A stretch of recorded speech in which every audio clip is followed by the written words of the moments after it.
Good morning. আমি সঙ্গীতা। আমার নতুন আরেকটা ব্লগে তোমাদেরকে অনেক অনেক ওয়েলকাম আর ভালোবাসা।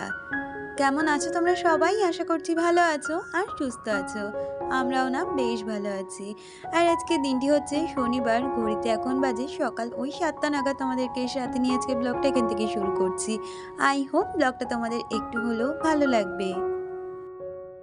কালকের ভিডিওতেই তোমাদের জানিয়েছিলাম অনেকের কমেন্ট পড়া হয়নি বা অনেকের কমেন্টের রিপ্লাই দেওয়া হয়নি। তাই আজকে ভিডিও শুরুতে তোমাদের কমেন্ট দিয়েই শুরু করছি, কারণ অনেকেই অনেক কিছু আমার থেকে জানতে চাও, তাই সেটা জানানো আমার একটা কর্তব্য। তো যাই হোক, কথা বলতে বলতে এইদিকে দেখো আমি বেশ কিছু জামা কাপড় ছিল যেগুলো ধুয়ে এখন মেলে দিচ্ছি।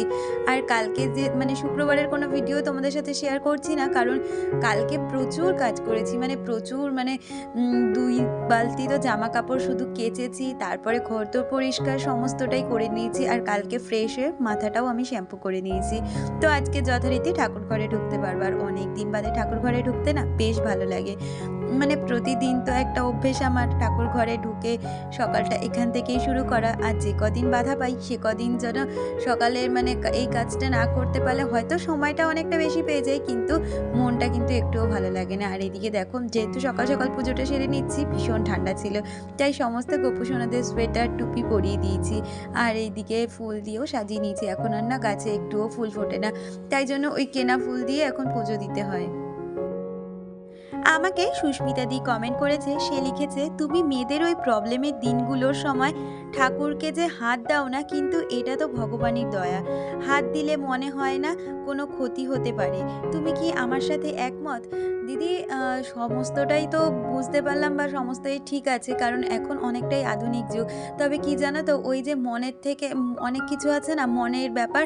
তো আমাদেরও সেরকম, বিশেষ করে তুমি যদি আমার মতামত জানতে চাও, সেটা কিন্তু বলতে পারি যে আমি মন থেকে এটা মেনে নিতে পারি না। কারণ ছোট থেকেই তো মা, ঠাকুমা, তাছাড়া আমার শাশুড়ি মা সবাইকেই তো দেখে এসেছি এটা একটা হচ্ছে অছুত বলেই সবাই ধরে।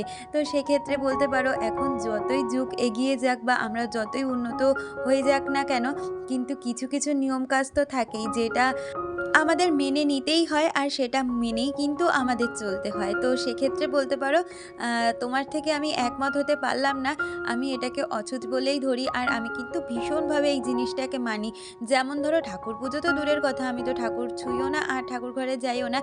আর এছাড়া কিন্তু এই যে এই দিনগুলোতে আমি যেই সব জামাকাপড় ব্যবহার করি বা বিছানা চাদর থেকে শুরু করে সমস্ত কিন্তু আমি ওই ৫ দিনের দিন কাচা ধোয়া করে, বিশেষ করে চাদর, বিছানার চাদর তুলে ওইগুলোকেও কাচা ধোয়া করে, নিচে শ্যাম্পু-ট্যাম্পু করে একদম শুদ্ধ হয়ে যায়, এরকমই একটা বিষয় বলতে পারো। তো আমি এটাকে ভীষণভাবে মানি। কারণ ছোট থেকে মাকে দেখে এসেছি, মা যেইভাবে মেনে এসছে আমিও কিন্তু সেটাই অন্যথা করি না, সেটাও আমি এইভাবেই মেনে চলি। আসলে কি জানো তো, সমাজ যতই উন্নত হোক না কেন, কিছু কিছু নিয়ম রীতি যেগুলো কিন্তু আমাদের মেনে চলা একমাত্র কর্তব্য। আর সেগুলো হয়তো এখনকার দিনে মানুষ মানে না বলেই কিন্তু এত অরাজকতা এখনকার দিনে চলে। তো আমি কিন্তু খুব স্পিরিচুয়াল, আর আমি এইসব কিন্তু ভীষণভাবে মানি। তো আমার মতামত তো তুমি জানতেই পারলে। তো যাই হোক, কথা বলতে বলতে ওইদিকে কিন্তু চাও খেয়ে নিচ্ছি পুজো দেওয়ার পর, আর এখন সোজা চলে এসেছি দেখো এই ঘরটা পরিষ্কার করে নিতে। আর আজকে তো তোজো, দুষ্টু সবারই ছুটি। তো ছুটি মানে এই না যে পড়াশোনা বন্ধ, কারণ দুষ্টুর ১ তারিখ থেকে ফাইনাল এক্সাম শুরু, আর তোজোর কিন্তু ৮ তারিখ থেকে। তবে ওদের ১ তারিখ থেকে একটা টেস্ট হবে স্কুলে, তো তার জন্য ওর একটু প্রিপারেশন নিতে হবে। আর ওইদিকে তোজোকে সমস্ত রকম পড়াশোনা গুছিয়ে দিয়ে হোমওয়ার্ক করে দিয়ে এসেছি। তারপরেই কিন্তু এদিকে ঘরটা গুছোতে দিয়ে এসেছি। আর কি জানো তো, এখন না বাচ্চাদেরকে পড়াশুনো করবে, ওরা কতটা লেখে জানি না, কিন্তু আমি তো সারাদিন যেন ওর পেছনে লিখতেই আছি লিখতেই আছি। আমি যতটা না লিখি তার থেকে ও অনেক কম লেখে। তো এই হয়েছে ব্যাপার।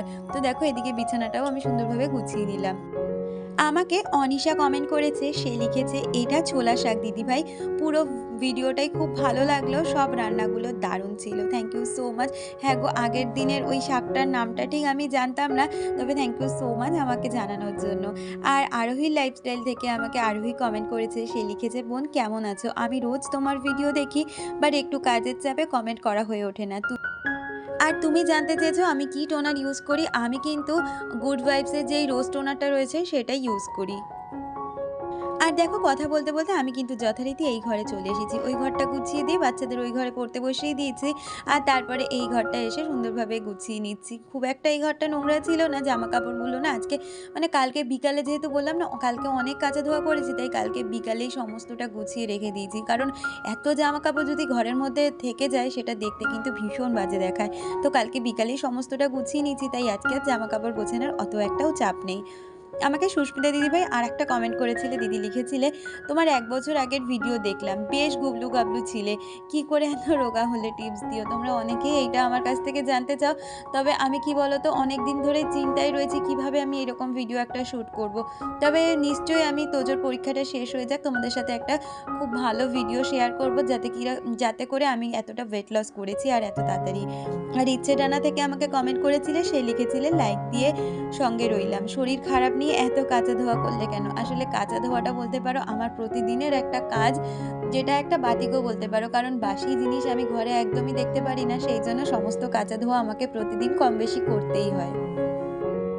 আসলে কি জানো তো আমরা মেয়েরা হচ্ছে অভ্যেসের দাস। আমরা যেটা ওই যে বলে না জল যে পাত্রে রাখে সে পাত্রে গড়ে যায়, সে আমাদের মেয়েদের অবস্থাটাও ঠিক এরকম। আগে জানো তো মা যখন সংসারে এত কাজ করতো মাকে শুধু বলতাম, "মা তুমি এত কাজ কেন করো? তোমার কষ্ট হয় না এত কাজ করতে?" তো এখন নিজে বুঝতে পারি যে সত্যি মা হওয়া বা একটা পরিবারের বউ হয়ে আসার পরে সংসারে কত রকমের কাজ থাকতে পারে। এই প্রশ্নটা জানো তো আমাকে তোজো এখন জিজ্ঞেস করে, "মা তুমি সারাদিন এত কাজ করো তোমার কি কষ্ট হয় না?" তো এই কথাটা আজকে তোমাদের মানে রিপ্লাই দিতে, দিতে মনে পড়ে গেল। তো যাই হোক আজকে না বানিয়েছিলাম একটা অন্য ধরনের খাবার টিফিনে। তো এটার নাম দুষ্টু দিয়েছে ভেজ মোগলাই আর আমি দিয়েছিলাম ভেজ পরোটা। তো যাই হোক ভেজ বলতে আজকে কিন্তু সবজি হিসাবে আমি এখানে বিটরুট, তারপরে গাজর আর একটা আলু কিন্তু আমি গ্রেট করে নিয়েছি। আর ওটাকেই ভালো করে তেলের মধ্যে পাঁচফোড়ন দিয়ে ওর মধ্যে নুন, মিষ্টি, জিরের গুঁড়ো দিয়ে ভালো করে কিন্তু একটু নাড়িয়ে চাড়িয়ে মানে যে জলটা শুকিয়ে গেছে ওইভাবে টেলে নিয়েছি। যেরকম ওই ভেজ চপের যেই মানে ইয়েটা স্টাফটা হয় সেরকমভাবে। আর তারপরে আটা মাখিয়ে নিয়েছিলাম। আটার মধ্যে কিন্তু এরকমভাবে স্টাফিংটা দিয়ে ভালো করে পরোটার আকারে ভেজে নিচ্ছি। তো এটার নাম তোমরা যেটাই দিতে পারো, খেতে কিন্তু দুর্দান্ত হয়েছিল। আসলে আমাদের বাড়ির তোজো থেকে দুষ্টু কেউ না খুব একটা সবজি খেতে পছন্দ করে না। তো জোর করেই তাদের খাওয়ানো এক প্রকারের। আর এই শীতের সবজি এগুলো খাওয়া তো ভীষণ উপকারের। আমি তো বিটরুট দিয়ে ডিটক্স ওয়াটার বানিয়ে খাই বা বিটরুট রুটি বানিয়ে খাই, কিন্তু এরা তো খায় না। তাই এরকম একটু চালাকি করে বাচ্চাদের খাবার তৈরি করলাম, যেটা মুখরোচক আর ওরাও খুব সুন্দরভাবে খেয়ে নিয়েছিল জানো তো। আর টিফিন করার পরে আমি ভিডিওর বেশ কিছু কাজ সেরে নিয়েছি আর এখন চলে এসেছি দেখো রান্নাঘরে। তার আগে ওই চালটা ভিজিয়ে রেখে গেছিলাম। আর শনিবার মানেই তো নিরামিষের দিন, আর নিরামিষ মানেই মানে তোজোর মুখে ভাত ওঠানোটা খুব কষ্টের। তাই হাজব্যান্ড বলল, "ছেলে যখন খেতে এত সমস্যা করে একটু ভেজ বিরিয়ানি করো।" তাই ওইদিকে দেখো পনির এনেছে, যেটা পনির, আলু আর ফুলকপি দিয়ে বিরিয়ানি করব। সাথে পনির একটু রেজালা বা পনিরের যেরকম একটা তরকারি হয় সেরকম একটা করে নেব। তো আমাকে দেখো টুম্পা কমেন্ট করেছে। টুম্পা লিখেছে, "হাই দিদিভাই।"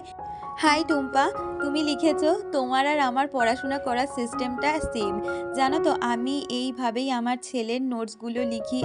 এটাও মিলে যাচ্ছে সেম প্রায়।" এটা দেখেই ভীষণ খুশি হলাম জানো তো। হ্যাঁ গো আমিও না তোজোকে এইরকমভাবেই পড়াই। আসলে তোজোকে না আমার একটা কি অভ্যেস জানো তো, জানি না এটা ভালো অভ্যেস না খারাপ অভ্যেস। তোজোর তো টিচার রয়েছে, তবুও আমি তোজোকে যতক্ষণ না নিজে হাতে তৈরি করতে পারছি বা যতক্ষণ না নিজের হাতে পড়াশুনো করাতে পারছি ততক্ষণ না আমার মাইন্ড স্যাটিসফ্যাকশন আসে না। যতই ও স্কুলে পড়ুক আর যতই ও টিচারের কাছে পড়ুক। তো এটা আমার জানি না ভালো গুণ না খারাপ গুণ। তো এইভাবেই আমি কিন্তু বিশেষ করে এক্সামের সময়টা আমি যদি না দেখতে পারি আমার একটুও ভালো লাগে না। তাই এক্সামের ওই কটা দিন কিন্তু আমি ওর প্রাইভেট টিউটর বন্ধ করে দিয়ে আমি নিজেই ওকে দেখি। আর তুমি লিখেছো, "রান্নাগুলো খুব ভালো হয়েছে। Thank you so much Tumpa, এইভাবেই আমার চলার পথে সবসময় থেকো।" আর নাজিরা আমাকে লিখেছো, "দিদিভাই তুমি আমার নামটা ভুলে গেছো।" না গো নাজিরা, তোমার নাম একদম ভুলিনি। খুব মনে আছে। তুমি কেমন আছো? ভিডিওটা দারুণ হয়েছে। আমি এখন খুব ভালো আছি গো।